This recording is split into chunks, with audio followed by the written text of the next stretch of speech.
Así inicia Es Noticia, noticia en profundidad. Un placer acompañarles. Soy Tatiana Pérez y les saludo desde nuestra sede central en Caracas, en Venezuela. A partir de este momento, en la próxima hora, tenemos 3 temas que son noticia. Aquí están en titulares. En noticia, Ucrania. En el país hay por lo menos 30 laboratorios de armas biológicas, varios de ellos financiados por el gobierno de Estados Unidos. ¿Cuál es su función? ¿En qué pretende Occidente convertir a esta nación? Vamos a analizarlo. En noticia, Estados Unidos y Colombia. Este jueves se produjo el primer encuentro entre el presidente de esta nación y el de Colombia, Iván Duque. Un encuentro que se da en un año electoral clave para el país andino. Analizamos este contexto y estas relaciones. En noticia, Guatemala, hay alerta en el país por el retroceso en derechos sociales de la mujer al decidir sobre el aborto y comunidades LGBTI. ¿Qué está pasando? Vamos a verlo. Noticia Casi comienza. Bienvenidos, bienvenidas.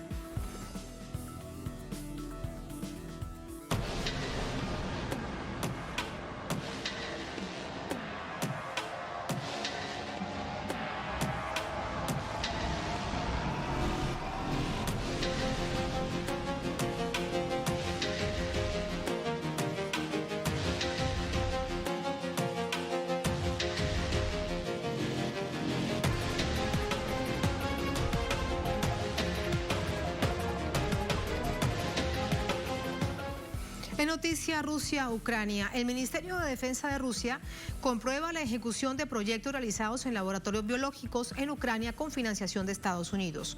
Según documentos descubiertos, el Pentágono, planeaba en 2022 investigación de patógenos de aves y reptiles para luego estudiar la posibilidad de transmitir infecciones a través de ellos. Vamos a revisar los detalles. El Ministerio de Defensa de Rusia encontró pruebas documentadas que demuestran la realización de investigaciones biomilitares en Ucrania, financiadas por Estados Unidos, con la participación de un laboratorio biológico georgiano controlado por el Pentágono, en cooperación con el Instituto Politécnico de Virginia y el Servicio Geológico de Estados Unidos. El jefe de las Tropas de Protección Radiológica, Química y Biológica de Rusia ofreció los detalles. El Ministerio de Defensa de Rusia continúa analizando documentos entregados por empleados de biolaboratorios ucranianos sobre actividades militares y biológicas secretas de Estados Unidos en el territorio de Ucrania. Expertos rusos de las Fuerzas de Defensa Radiológica, Química y Biológica estudiaron documentos sobre la transferencia de biomateriales humanos tomados en Ucrania a países extranjeros en instancia de los representantes de los Estados Unidos. El informe del Ministerio de Defensa ruso habla del proyecto UP4, que se llevó a cabo en laboratorios de Kiev, Kharkov y Odessa hasta el 2020, cuyo objetivo era estudiar la propagación de infecciones, especialmente peligrosas, a través de las aves migratorias. Según el ente, se ha estado desarrollando también el proyecto P7A1, que considera a los murciélagos como transmisores de potenciales agentes de armas biológicas. Además, el particular interés fue la información detallada de la realización del proyecto por parte de los Estados Unidos en el territorio de Ucrania para estudiar la transferencia de patógenos por parte de las aves silvestres que migran entre Ucrania y Rusia y otros países vecinos. Según los documentos, el sitio estadounidense planeó llevar a cabo en Ucrania 2022 un trabajo sobre patógenos de aves, murciélagos y reptiles con miras al estudio de la posibilidad de transmisión de la peste porcina africana y el antrax a través de ellos. La directora de Inteligencia Nacional de Estados Unidos, Avril Haines, confirmó la existencia de por lo menos una docena de 12 laboratorios biológicos que funcionan en Ucrania, con asistencia de Washington, pero según ella, en un contexto de biodefensa del país sede. Mientras tanto, el portavoz del Departamento de Estado, Ned Price, contradecía estas declaraciones y acusaba a Rusia de una operación de bandera falsa. Para ser muy claros, Estados Unidos no posee ni opera laboratorios biológicos en Ucrania. Punto final. Tal como lo hemos hecho en países en todo el mundo, expertos han ayudado a Ucrania con problemas de seguridad en laboratorios, pero ese es el alcance de la actividad. El Kremlin continúa difundiendo mentiras descaradas, como la acusación de que Estados Unidos y Ucrania están llevando a cabo actividades con armas químicas y biológicas en Ucrania. Las denuncias sobre la existencia de estos laboratorios biológicos ucranianos, donde se desarrollaban componentes de armas biológicas, fueron expuestas por el Kremlin el pasado 6 de marzo. Allí los hechos, de inmediato entramos con el análisis. Para ello nos acompaña César Villaona, es analista internacional, economista salvadoreño, nos acompaña de San Salvador. César, bienvenido a Noticia de Telesur, muy buenas noches. Buenas noches, gracias por la invitación. Muchas gracias, César. Nos preguntábamos qué es lo que quiere Occidente hacer con Ucrania, pero en particular con un hecho tan peligroso como contar con tantos, más de 30, según la información que se ha denunciado y que se ha recabado por parte del Ministerio de Defensa de Rusia, de laboratorios biológicos en manos de las instituciones ucranianas financiados por Estados Unidos.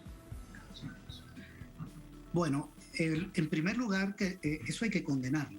Tiene que haber una condena pública internacional porque es un hecho comprobado. Lo segundo es que en realidad no nos sorprende. Ya Estados Unidos tiene experiencia en este tipo de utilización de armas biológicas. La han utilizado en Cuba. Los nazis la utilizaron en aquellos años donde dominaron a Alemania e invadieron varios países, muchos países de Europa. Hay experiencia. Estados Unidos en el año 2010 reconoció la entonces canciller Hillary Clinton, cuando el presidente era Barack Obama, que en Guatemala habían utilizado entre el año 1946 y 1948, esto que estoy diciendo es totalmente público, utilizaron laboratorios para infectar a personas de sífilis y de otras enfermedades, para probar si podían curarla con penicilina. Eso lo utilizaron con personas presas y con personas con problemas de enfermedades mentales. Inyectarle una enfermedad y luego probar vacunas. Fueron más de 700 personas en Guatemala. Lo menciono porque es un hecho aquí conocido y de la región. Y han utilizado ese tipo de armas en guerras y contra países donde hay gobiernos que no son amigos de ellos. Esto es parte de la batalla política, de la batalla militar. Ahí podían tener varios objetivos. Uno, probar, hacer pruebas para luego probar medicinas, exterminar una parte de la población, hacer negocio. Y la otra es frente a una posible guerra con Rusia, que ya la tenían prevista, porque estaban provocando a Rusia a este conflicto que ha sido provocado por el gobierno de Estados Unidos y el gobierno de Ucrania. Son los que han provocado que Rusia tenga que dar una respuesta militar y poderla utilizar contra ese país, contra las tropas o contra ese país, pero también la pueden utilizar contra Europa o contra otras regiones del mundo, infectar y luego buscarle salida a través de los laboratorios. Ellos tienen control de la medicina. Estados Unidos es una potencia tecnológica, en industria química, en industria farmacéutica. Entonces juegan con los seres humanos, generan enfermedades, luego hacen negocio o la utilizan también en conflictos políticos y militares. Yo no me siento sorprendido porque el imperialismo norteamericano ya ha hecho eso en otras ocasiones. Lo importante es que se haya develado. Claro, es perverso, y lo que de hecho llama la atención es que quien alerta, porque plantea la preocupación desde el gobierno de Estados Unidos, es Victoria Nuland. Por eso es que luego se prende la alerta de lo que estaba pasando, supuestamente porque Rusia estaba tratando de tomarse estos laboratorios biológicos. Resulta bastante paradójico que sea el propio Estados Unidos el que se lo alerte a esta llamada comunidad internacional. Porque ya veían que eso iba a ocurrir. Yo creo que se adelantaron a dar unas declaraciones y a buscarle una explicación. Sabían que Rusia iba a llegar ahí. Entonces lanzan esa información. Pero en realidad esa es una práctica habitual del gobierno de Estados Unidos, que es condenable, obviamente, pero que responde a una política imperial de exterminio de población. Estados Unidos en estos días están diciendo que hay que evitar que los daños a la población civil, eso está diciendo la OTAN, el que dirige la OTAN, a la población civil están condenadas por organismos internacionales y por resoluciones. Pero Estados Unidos se ha metido con la OTAN a bombardear a Libia, han bombardeado Siria, Afganistán, Irak, han hecho miles de guerras, donde han matado miles y miles de personas población civil y han invadido países y han matado, han hecho de todo. ¿Qué no han hecho? Es el único país que ha utilizado la bomba atómica. La utilizó 2 veces en Japón contra 2 ciudades en 1945. Entonces acusan a otros gobiernos de que van a usar armas químicas, de que afectan a la población civil, cuando ellos tienen un récord enorme, y no solo Estados Unidos, sino Europa. Porque los países de Europa, incluyendo Alemania y a Francia, apoyaron la invasión a Irak. Ellos se diferenciaron, estos dos, en lo de Afganistán y Alemania en lo de Libia, pero han estado involucrados en todas las guerras. O sea, las guerras salen de Europa y de Estados Unidos. Ese es el mundo guerrerista, y las armas biológicas son parte de esas guerras, se utilizan en esas guerras. César, y el hecho de que el gobierno de Estados Unidos lo dijera con tal desparpajo es porque de antemano sabe que no habrá realmente una condena mundial, salvo la perversidad de lo que significa, por ejemplo, el proyecto UP4, cuyo objetivo era estudiar la propagación de infecciones especialmente peligrosas a través de aves migratorias. O también el proyecto P781, que considera a los murciélagos como transmisores de potenciales agentes de armas biológicas. Ante toda esta situación, necesariamente uno dice, ¿y esto iba para la región del Donbass, para las autorrepúblicas proclamadas de Donetsk y Lugansk? Sí, podría ser, y para Crimea, y también para el ejército ruso, o para Rusia, o para Europa, porque al final buscan la cura y hacen el negocio. O sea, lo utilizan para guerras y la utilizan para exterminio y para hacer negocio con la industria química farmacéutica. La han utilizado 2 veces. Ahora, ellos tienen capacidad de tratar de, como tienen el control de los medios de comunicación a nivel internacional, el control de la mayoría de los medios, tienen una capacidad mediática superior, pueden tratar de desvirtuar eso y de hacerlo pasar como que es una mentira rusa del ejército o del Estado ruso. Y también controlan los organismos internacionales. De manera que aquí de lo que nos queda es hacer una buena denuncia, utilizar todas las herramientas legales que sean posibles, pero sobre todo denunciarlo y hacer que los pueblos lo conozcan, porque ellos tienen las instancias de toma de decisiones, ¿verdad? Pero no hay que sorprenderse con el uso de armas químicas. Las utilizaron en Vietnam y le hicieron guerra bacteriológica también a Cuba. César, de hecho, este es un tema que debería ir al Consejo de Seguridad de Naciones Unidas. Sí, y a los organismos de derechos humanos. Por ejemplo, la Corte Interamericana de Derechos Humanos, que Estados Unidos no la reconoce cuando pierde una demanda, por ejemplo, con la guerra que le hicieron a Nicaragua en los 80, que la Corte condenó a Estados Unidos y le exigió $15,000 millones para Nicaragua.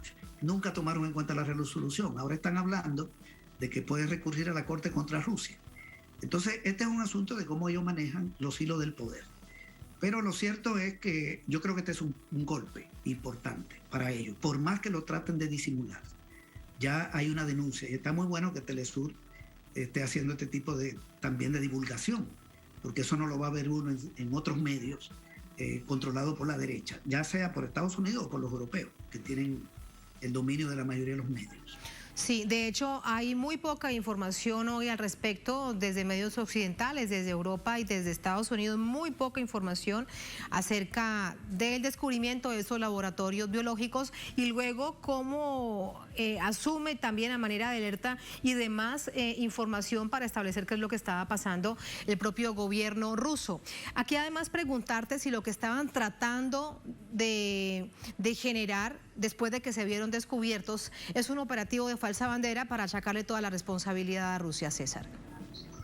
Sí, pueden tratar de distorsionarlo, pero creo que lo que van a tratar de hacer es hacer pasar esa información como falsa, como que esos laboratorios tenían otra lógica. Lo que han dicho, que son laboratorios de biodefensa, o sea, una biodefensa, defenderme utilizando este tipo de acciones que afecten a los seres humanos.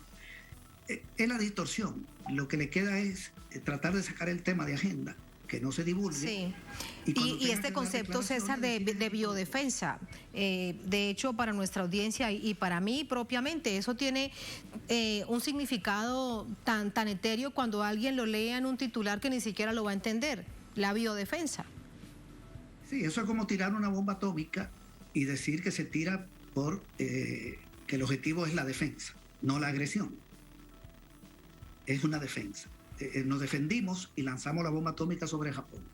Nos defendimos exterminando tropas rusas, población de la república de la región del Donbass o de Crimea, y utilizarlo no como agresión, sino como defensa. Ese más o menos, utilizando armas biológicas para defenderme, cuando eso es totalmente agresión. Eso no es para defensa, eso es para agresión. Así mismo es. César, muchísimas gracias por ese análisis. Muy buenas noches. Buenas noches. Muchas gracias. Así vamos a la primera pausa en esta emisión de Es Noticia. Al volver en Noticia Estados Unidos y Colombia, este jueves se produjo el primer encuentro entre el presidente de esta nación y el de Colombia, Iván Duque. Es un encuentro que se da en un año electoral clave para este país andino. Vamos a analizar estas relaciones en este contexto electoral al volver en Es Noticia.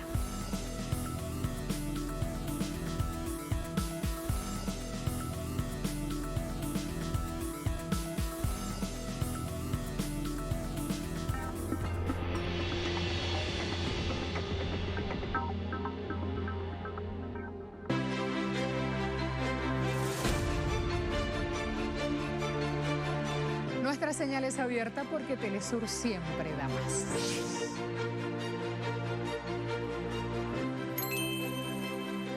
Mujeres de pie, nunca de rodillas. ¡Mujeres de pie! Pondremos en marcha los proyectos de construcción de la FELCB integral, empezando en el eje troncal La Paz Cochabamba-Santa Cruz. Anunciamos el programa de vivienda social Viviana Yanque para jefas de hogar y víctimas de violencia. Se lanzará la convocatoria para el sello empresarial que certificará a las empresas públicas y privadas que cumplan el estándar de prevención de violencia, hermanas. El programa de autonomía económica Domitila Barrios. Fortaleceremos con este programa unidades productivas lideradas por mujeres. ¡Que viva la Alianza de Mujeres por la Revolución Democrática y Cultural! ¡Que viva el Día Internacional de la Mujer! Avanza una, avanzamos todas hacia la despatriarcalización. Nos conectamos para compartir las noticias en vivo.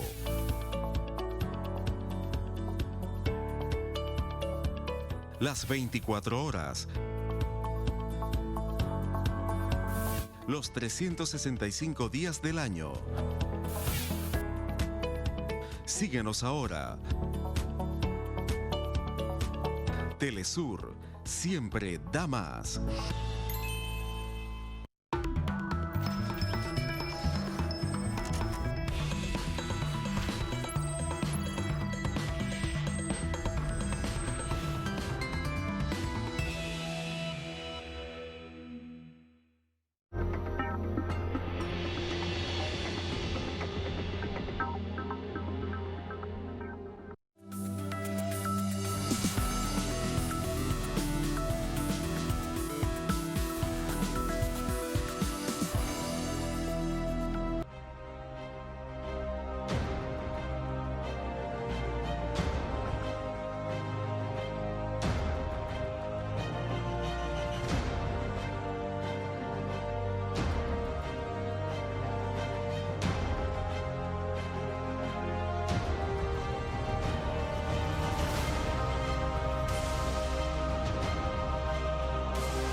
En Noticias Estados Unidos y Colombia se da el primer encuentro entre el presidente Joe Biden y su colega colombiano Iván Duque en la Casa Blanca, un cara a cara en un año electoral clave para esta nación andina. Vamos a revisar los hechos.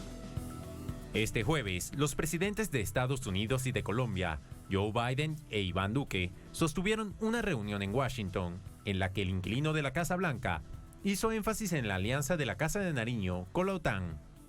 Hoy me enorgullece anunciar que tengo la intención de designar a Colombia como un importante aliado no perteneciente a la OTAN, porque eso es exactamente lo que es un importante aliado, no miembro de la OTAN. Y este es un reconocimiento a la relación única y estrecha entre nuestros países. En la víspera, el presidente Biden había notificado al Congreso de Estados Unidos la designación especial de Colombia en la OTAN, donde actualmente 17 países son aliados, mas no miembros plenos.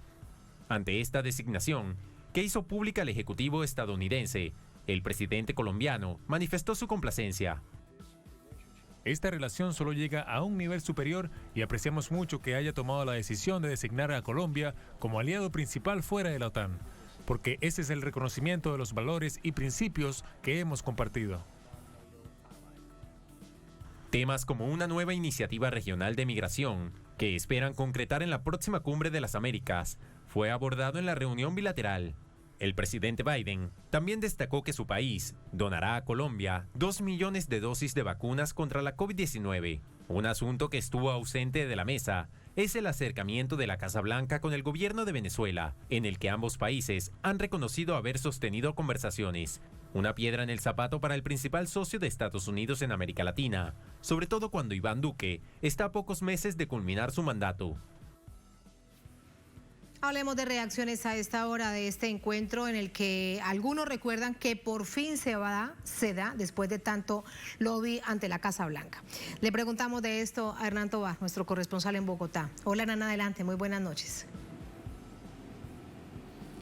Tatiana, televidentes, muy buenas noches. Pues para algunos analistas esto es una medida más personal que lo que corresponde a los intereses de Colombia. Aseguran que lo que va a hacer esto, lo que propicia esto es escalar más la violencia en determinados territorios, sobre todo en los territorios de frontera, respondiendo también a los intereses de los Estados Unidos.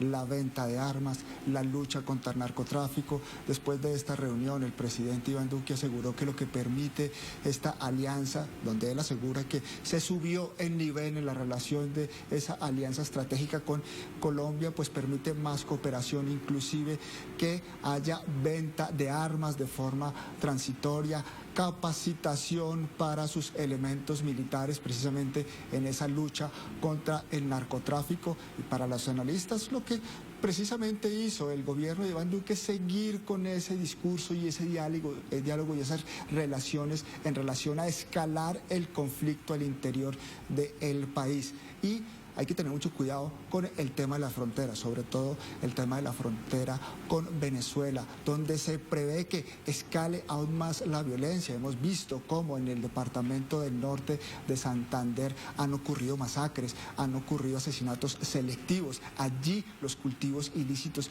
se vienen incrementando, donde se ha perdido esa guerra con el narcotráfico o contra el narcotráfico, donde los más perjudicados han sido el eslabón más débil de esa cadena de producción de los cultivos ilícitos, y es el campesino. Así que responde a una política militarista que está de acuerdo con los intereses de los Estados Unidos, y lo que hace aquí, pues lo que va a pasar es que se van a escalar los niveles de violencia precisamente, y como lo referenciamos en ese contexto de elecciones legislativas, en donde pues según las Naciones Unidas el año pasado pues hubo un desplazamiento de por lo menos de 70.000 personas en el 2021 por la presencia de los actores armados, tanto legales como ilegales, y donde en medio de este conflicto pues se ven afectadas las minorías étnicas, campesinos, indígenas, afros. Ellos son los que realmente ponen las víctimas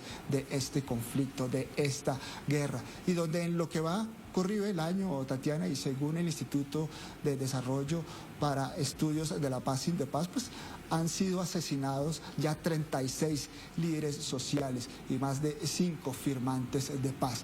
Así que es un contexto complejo, es un contexto difícil el que se va a desarrollar en estas elecciones, sobre todo porque la guerra se ha trasladado o está en los territorios, en los campos donde pues están allí presentes estas comunidades vulnerables, y de allí en un tema relevante para el Congreso colombiano es que precisamente de esos territorios van a ser elegidas las 16 víctimas que ocuparán en la Cámara de Representantes las 16 curules de paz, en un contexto complejo de violencia que se vive en estos territorios. Muy complejo. El asunto es conocer realmente si alguien le dijo por lo menos uno de los asuntos claves de los que nos has contado, Hernán, al presidente Biden, y si de alguna manera esto quedó planteado. Estará por verse. Gracias, Hernán. Muy buenas noches. Muy buenas noches. Así entramos con el análisis. Para ello nos acompaña Luis Emil Sanabria, es analista político, nos acompaña también desde Bogotá. Luis Emil, buenas noches, bienvenido.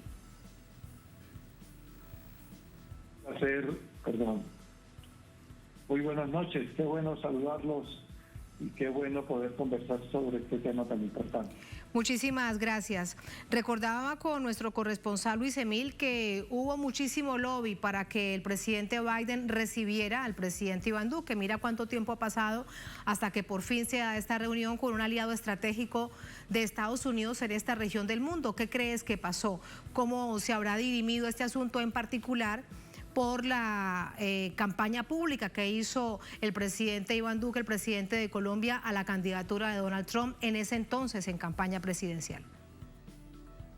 Yo creo que esto es una más de las vergüenzas que en el plano internacional nos hace pasar el actual gobierno, no solamente desde la presidencia de la República, sino también desde la Cancillería, desde el Ministerio de Relaciones Exteriores.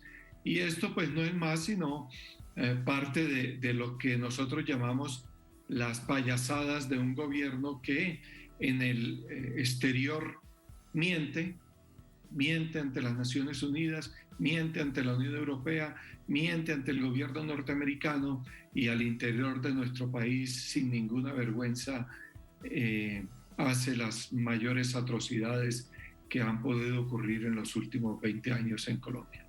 Luis Emil, y en medio de este contexto tan complejo de resquebrajamiento de la, sobre todo de la violencia en zonas en donde en los últimos años, en el marco del proceso de paz, se había dado un poco de tranquilidad, vemos de nuevo este baño de sangre con los líderes sociales asesinados, con las masacres, con los exmilitantes de las FARC también asesinados, desplazamientos, etcétera, etcétera.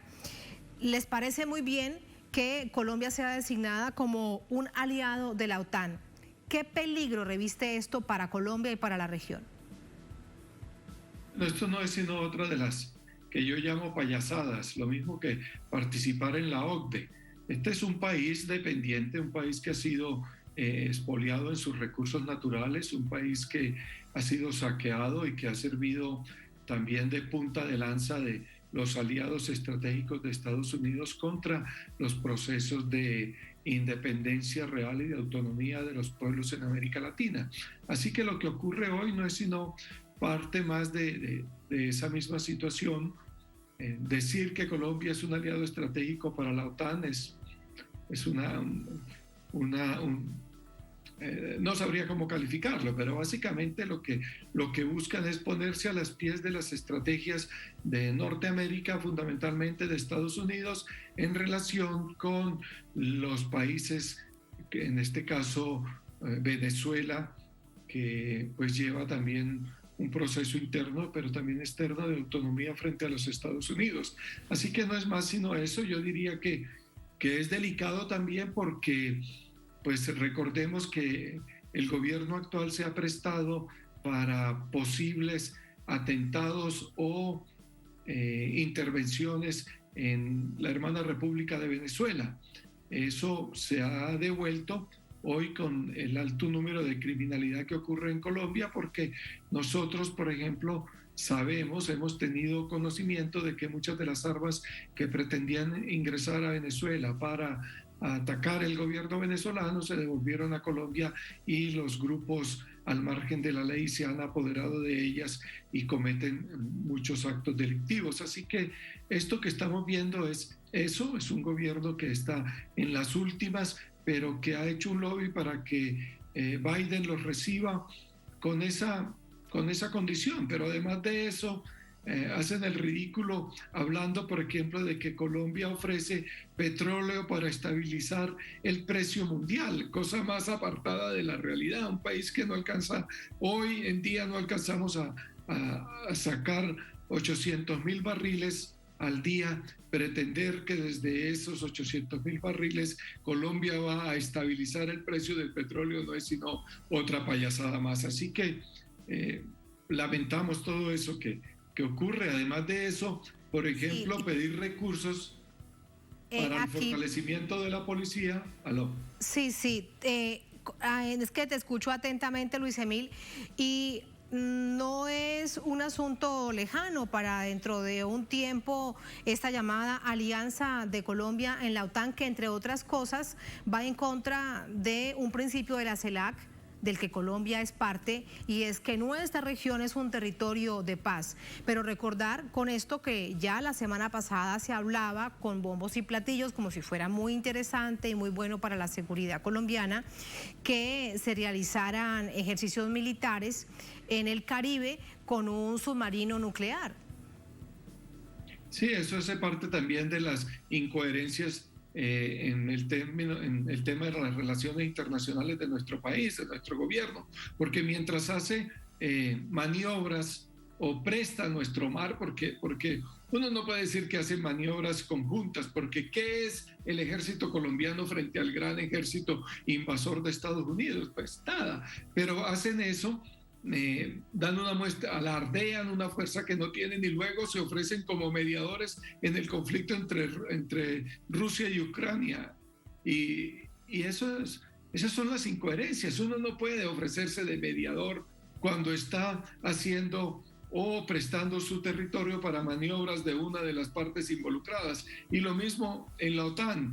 Entonces, Colombia... No solamente el gobierno está violando los tratados internacionales, sino también la Constitución colombiana, porque en la Constitución colombiana nosotros reforzamos y se acoge el tema de que somos un país neutral, un país que busca la paz interna y la paz a nivel internacional. Así que estas son otras de las incoherencias de este gobierno, que no hace sino hacer el ridículo. Y decía, por ejemplo, ¿cómo se atreven a decir que la policía colombiana ha demostrado una responsabilidad total y el acatamiento a los derechos humanos cuando las mismas Naciones Unidas han demostrado los asesinatos y las desapariciones de personas en el estallido social del año pasado, y hoy lo vuelven a demostrar en la represión contra las mujeres este 8 de marzo, y se atreven a decir que entonces el gobierno norteamericano y la Unión Europea fortalezcan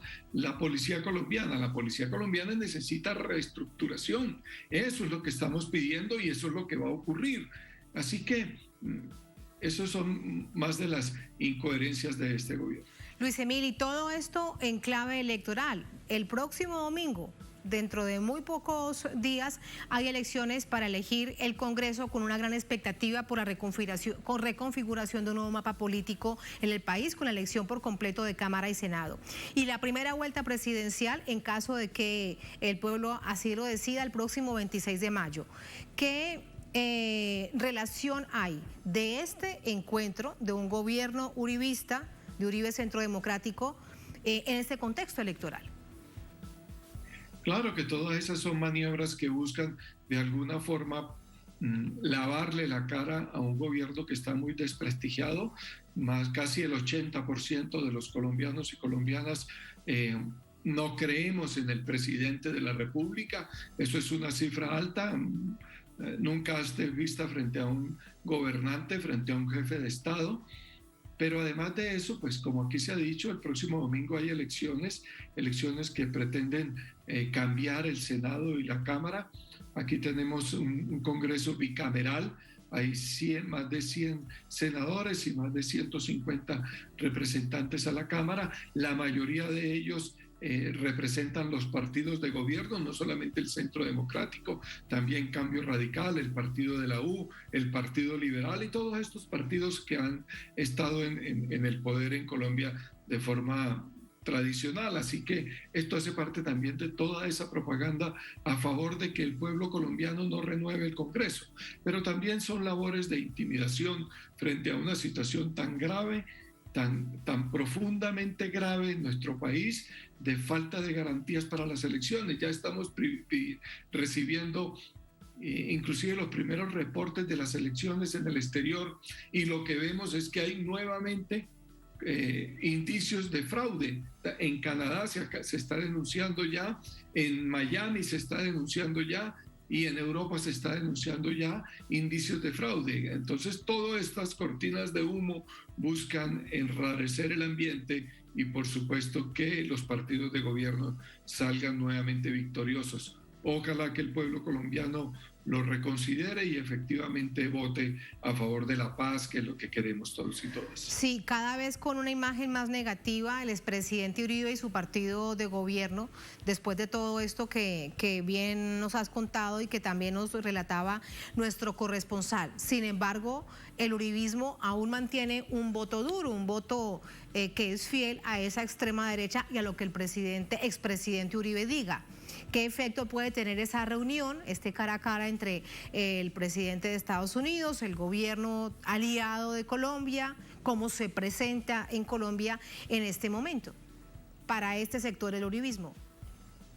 Bueno, yo creo que ellos van a estar muy contentos, no solamente el uribismo, el Partido Conservador, ¿no?, que también está ahí, y todos los partidos de gobierno, porque esa es una alianza que, por supuesto, la extrema derecha la lidera el expresidente Uribe, pero también hay otras personas allí involucradas en este gobierno que están contentos con lo que ocurre, que quieren seguir teniendo lo que ellos han llamado mano dura y que realmente no es sino graves violaciones a los derechos humanos e infracciones al derecho internacional humanitario. Seguramente van a respaldar todas estas gestiones del presidente Duque, pero para nosotros no es sino otra más de las presentaciones de este circo de gobierno que, además de eso, pasean con sus familias, con sus hermanos, con sus primos, con todo.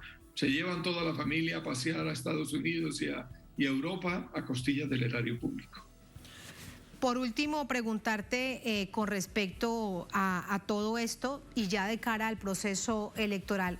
Uno, nos estabas contando que hay denuncias en el exterior acerca de fraude electoral. Durante los últimos meses a nivel interno, sobre todo en unas regiones muy marcadas, como por ejemplo el Caribe colombiano, donde se ha naturalizado lo ilegal, la corrupción de la compra de votos, ¿qué escenario observas? Bueno, adicional a lo que se ha venido denunciando en Colombia, que es el posible fraude en relación con el software electoral, no ha permitido este gobierno que haya una vigilancia, que haya una auditoría del software electoral. No vamos a saber qué ocurre en todo el proceso. Simplemente al final se podrá auditar unas diapositivas de los resultados, cosa que va en contra de la exigencia de la comunidad internacional y del pueblo colombiano. Pero adicional a eso, lo que estamos viendo en muchas regiones es que la danza de los pesos, la danza de los dólares, orquestada por la corrupción y el narcotráfico, pues está ahí. Se sigue teniendo esa danza de la corrupción. Hemos conocido, se ha conocido que se han aportado, han ingresado anteriormente a campañas más de 12.000 millones de pesos en una sola campaña al Senado. Hoy se están comprando votos por 100.000, 200.000, 700.000 pesos, lo que llaman el paquete completo: voto a la Cámara, voto al Senado y participación en este preconteo para candidatos presidenciales. Así que es una situación muy difícil, porque sigue ocurriendo eso en nuestro país y el gobierno no se pronuncia, el Estado no da garantías, y lo que vemos es que, por lo menos en el caso también de las curules de paz, que fueron 16 curules que se lograron en el acuerdo de paz para las víctimas, para que en las 16 regiones más afectadas por la violencia estuvieran víctimas, representantes a la Cámara hablando a nombre de las víctimas. Hoy lo que vemos es persecución, falta de garantías, falta de recursos, y que muchos victimarios que aparecen como víctimas están hoy a la cabeza de las encuestas, porque pues son parte de los clanes políticos ligados a la corrupción en los territorios y que tienen sumido esos territorios en la violencia. Así que la situación es muy difícil. Ya han llegado veedurías internacionales, observaciones internacionales. Mañana esperamos que se logre sacar el primer reporte de esa observación internacional de delegados de Canadá, de Estados Unidos, de Europa y de América Latina, y esperamos que la comunidad internacional nos ayude a vigilar esto que puede ser un fraude en nuestras elecciones y será un dolor más para el pueblo colombiano. Muy grave todo esto que nos cuentas, miles de ojos en cada voto. Muchas gracias, Luis Emil, buenas noches. Bueno, muchas gracias a ustedes y un abrazo al pueblo venezolano. Muchas gracias, muy buenas noches. Así vamos a la última pausa en esta emisión de Es Noticia. Al volver en Noticia Guatemala, hay alerta en el país por el retroceso en derechos sociales de la mujer a decidir sobre el aborto y sobre su cuerpo, y para las comunidades LGBTI.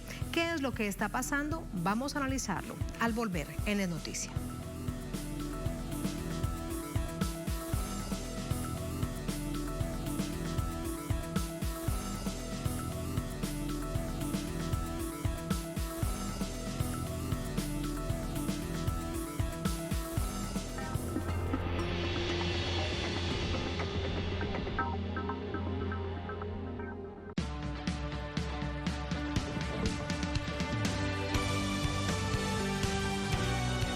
Telesur siempre da más.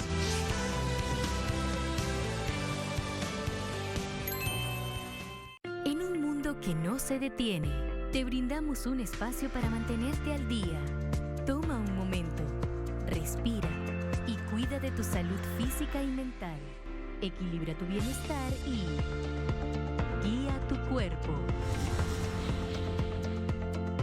Martes. Solo por Telesur.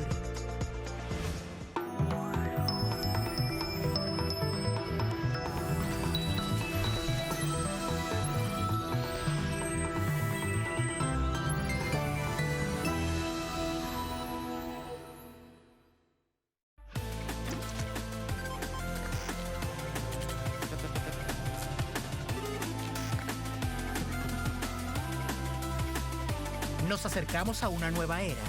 Las tendencias tecnológicas y el despliegue masivo de nuevas redes es apenas el comienzo de lo que nos depara esta nueva década. Atomun. Viajeros del saber, el futuro es hoy. Cada año miles de personas abandonan su tierra para alcanzar nuevos horizontes. Una realidad de pueblos que luchan por su libertad. Conoce las diversas causas de quienes viven entre fronteras. Jueves. Solo por Telesur.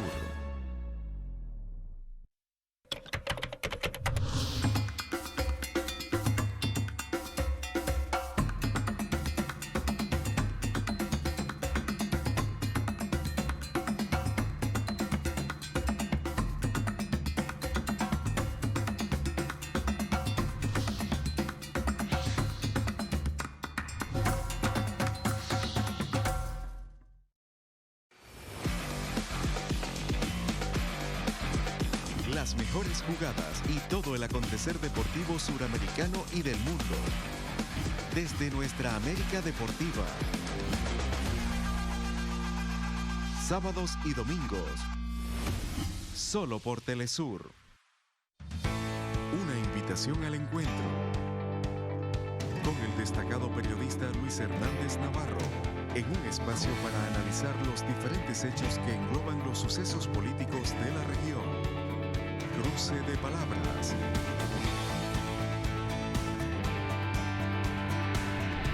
Martes, solo por Telesur.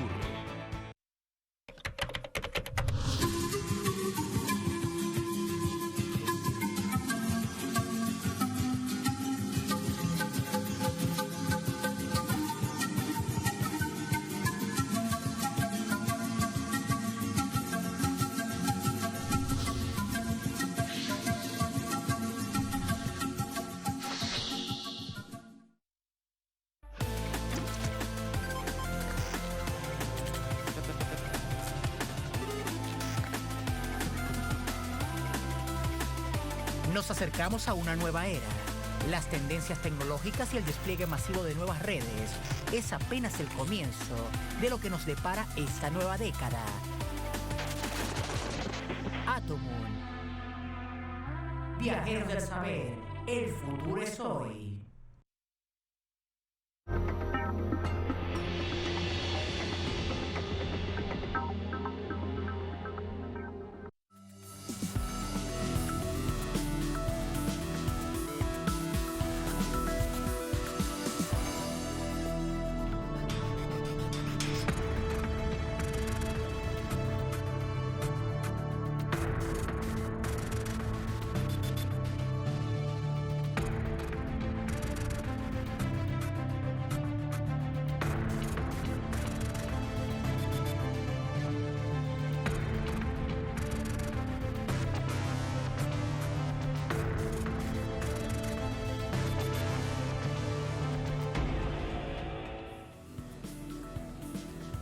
En noticia Guatemala, el Congreso aprobó una legislación que endurece las penas con hasta 50 años de cárcel contra el aborto y rechaza derechos y la existencia de diversidades sexuales. Vamos a verlo.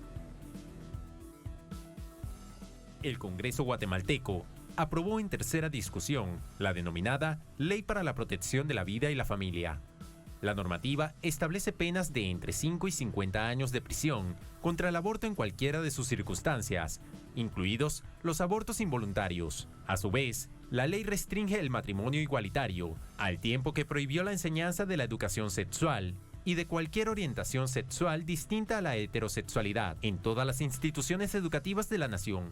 Movimientos sociales rechazaron la iniciativa, la cual aseveraron aumenta la persecución estatal contra sectores vulnerables en la nación centroamericana.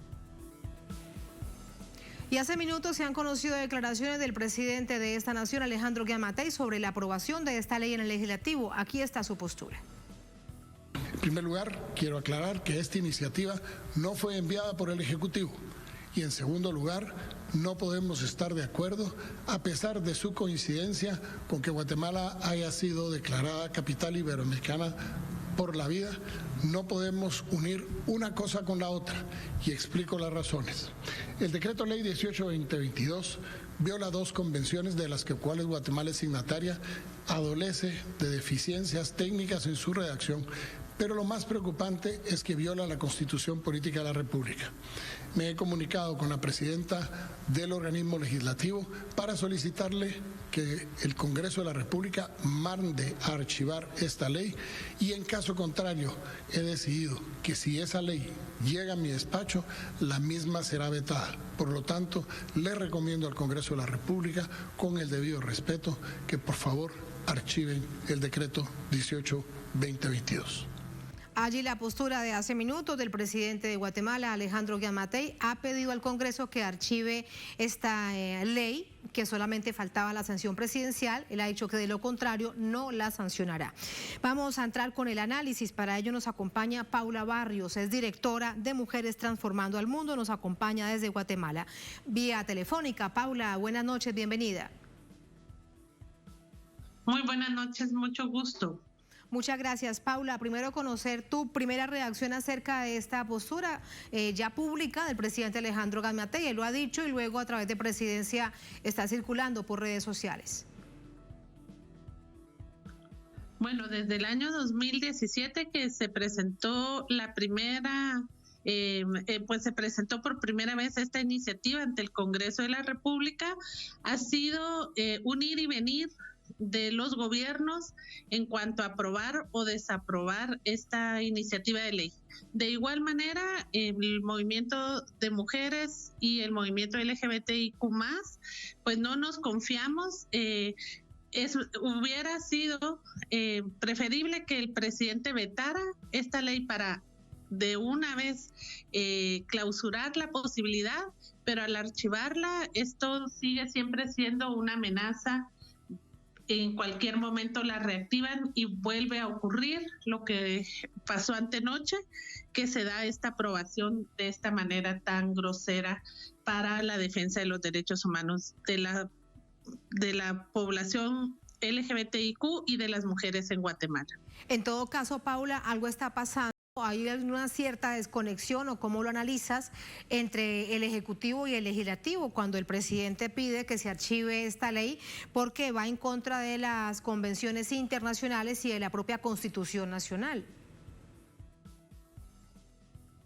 Sí, lo que nos demuestra es que precisamente los grupos antiderechos están divididos y parece que hubo un oportunismo por parte de algunos diputados que integran la Junta Directiva, específicamente el diputado Rojas, quien ha sido el principal promotor de esta iniciativa de ley, aprovechando el contexto en el que el presidente estaba declarando pues a Guatemala como la capital iberoamericana por la vida y la familia, en protección de la vida y la familia, pues aprovechan este contexto para aprobar esta iniciativa de ley que ha tenido modificaciones desde su origen, pero que a todas luces y de igual manera violentan derechos humanos, es inconstitucional, pero pues aprovechando el contexto se plantea vemos con mucha preocupación el interés constante de controlar los cuerpos de las mujeres, de reconocer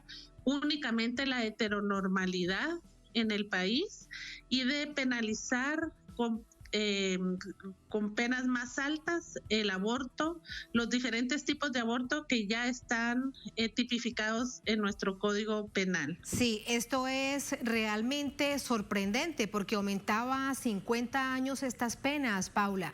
¿Quién estaba detrás de esta iniciativa?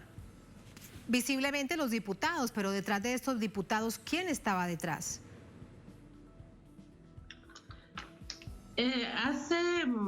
En los últimos 10 años, Guatemala ha tenido un incremento muy preocupante en las cifras de violencia sexual, sobre todo en niñas y adolescentes. Situación que nos ha llevado a las mujeres a promover minimizar la afectación en la vida de las niñas, buscando la posibilidad de ampliar en nuestro ordenamiento jurídico el aborto terapéutico está permitido, es legal, pero consideramos que no podemos someter a una niña a una maternidad forzada. De esa cuenta, pues hace unos años se presentó una iniciativa de ley que proponía la interrupción por la causal violación sexual. Lo que estos diputados mencionan es que ellos quieren cerrar toda posibilidad de ampliar los derechos sexuales y reproductivos, desde tener acceso a la información hasta una posible interrupción por violencia sexual. En ese momento estaba siendo planteada únicamente para niñas menores de 14 años, pero al final de cuentas, ese no debe ser el único aspecto central en la discusión de la violencia sexual, sino cómo proteger la vida de las niñas, cómo minimizar la afectación.